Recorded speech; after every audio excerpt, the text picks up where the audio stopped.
And I know I'm going to be frustrated because some of you are going to do things that you're told not to do. You're going to do things that you were never told to do. And you're probably going to hurt yourself this year. And I want to remind you all that's your fucking fault. That's your fault. You did that to yourself because there's nobody's ever going to say ICT caused me to lose money because I've always taught in a paper trading account or a demo, and they're in a fucking court anywhere. They're going to say, oh, yeah, this demo trader, this demo trade, this concept in a demo trade caused you to lose money. You took the initiative to push a button. And I'm telling you, don't push a fucking button this year. Don't. Don't. Learn how to read price.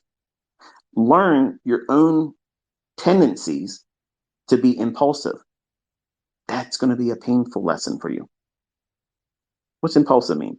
Gentlemen, you're walking next to your girlfriend or your spouse, significant other. You're walking, and all of a sudden, out the corner of your eye, miss everything, miss thing, dressed to the gills, beautiful, lovely.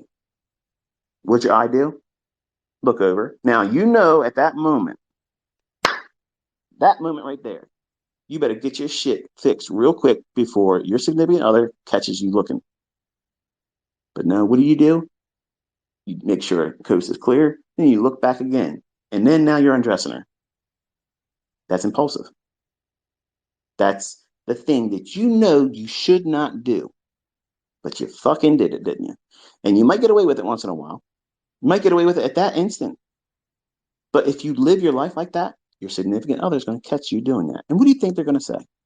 Now, if you're in a long-term committed relationship, they're going to let you nudge you with their elbow. What are you doing? You can't get that.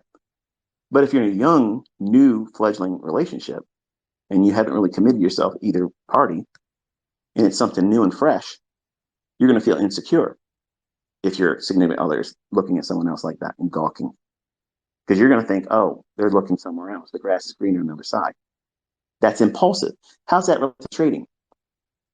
Well, ICT said that he thinks it's going to go up to 4,030. And I'm in front of the charts right now, and he had mentioned that fair value gap. So that's pretty much like him saying buy it right now. So even though he hasn't said anything about really technically buying it, and he hasn't really said where the stop loss should be on this particular fair value yet, I've got pretty good feeling that the grass is greener right now. If I just go in there and just do one contract, just buy one contract, and if it goes up to 430, I won't say nothing. He'll probably think it's funny. He might like my post if I say, I know I didn't listen, boss, blah blah blah, and then I made that 430. High five every week, every day, and it won't stop. No, that's impulsiveness. Okay. You do the things I tell you to do. You don't do the things I tell you not to do. Focus on the things I'm telling you to focus on and nothing else. If you just follow that going through the rest of this year, you will get the understanding that you need to do it independently.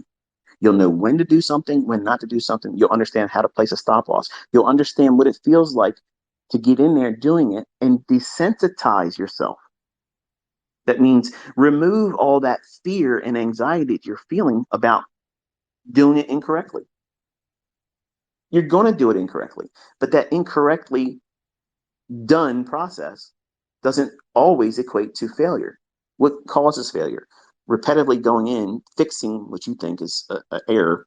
It's just a transaction that didn't pan out. And it took something away that wasn't a deposit in money, a loss of time. You're going to see, we're going to be in moves, and this will be a hypothetical. This is where your stop would be. I'm not going to push the button. There won't be a hard stop there, but I'll be communicating where I think it should be. And the market will go down to that level. Okay. Well, if it's at a point at which would be break even, you got to think about what that felt like to be in that trade, have unrealized profits. You haven't got out of the move, but you're seeing it. It would be 4.5 handles, maybe 8 handles, maybe 10 handles.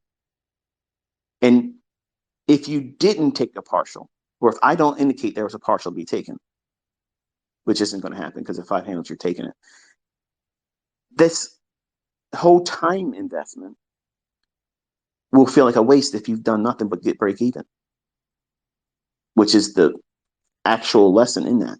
You need to take partials. If I'm teaching you, your threshold should be aiming for 5 handles.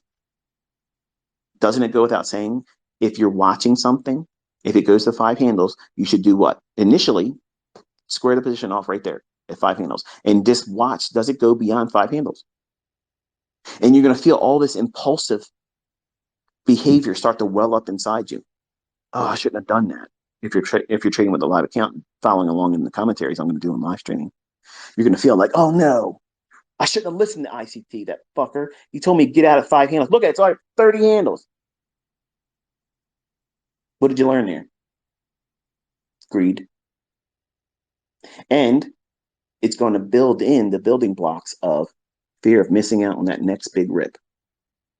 Instead of just saying, I was looking for 5, it gave me 5, I moved to the sidelines, and now I'm going off to go spend time with my kids, go watch a movie. I'm outside, I'm doing whatever I want to do, take a drive in my car. I'm on vacation. I got this one in and nobody knew about it. It's done. I'm not condoning vacation trading, by the way. Every time I do it, I hate it because it ends up coming hours and hours and hours in front of the charts. And then my wife says, you weren't supposed to bring that. You said you weren't going to. I know, I'm sorry. That's like that analogy, the wandering eye. These charts, I'm sorry, they're all beautiful. And I live a monogamous life, but as a trader, my eye, it just lingers. Okay. And in the charts, I'm going to see a hottie. Okay. I don't see numbers and candles anymore. I just see a brunette, a blonde, a redhead. No, I'm just saying. I'm just being funny right now. My wife is the only one for me. the the wandering eye scenario will get you hurt in trading. Okay, so I want to make sure that you all go in with the right expectation, the mindset, the focus, and by doing it this way, it's going to be boring in the beginning. But once you see how we can see these things panning out every single time, it's the same fucking shit.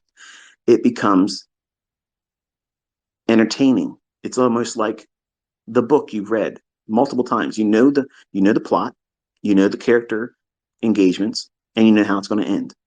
Now, that same book that you read over and over and over again, you give it to your kid, or your dog gets a hold of it, chews it up, rips a couple pages out, or spills coffee on it, and you can't read a certain paragraph. Do you lose resolution if you go through that book and can't read that 1 or 2 paragraphs? You lose a little bit, but you're familiar. You still know what is likely to occur. You've been there before.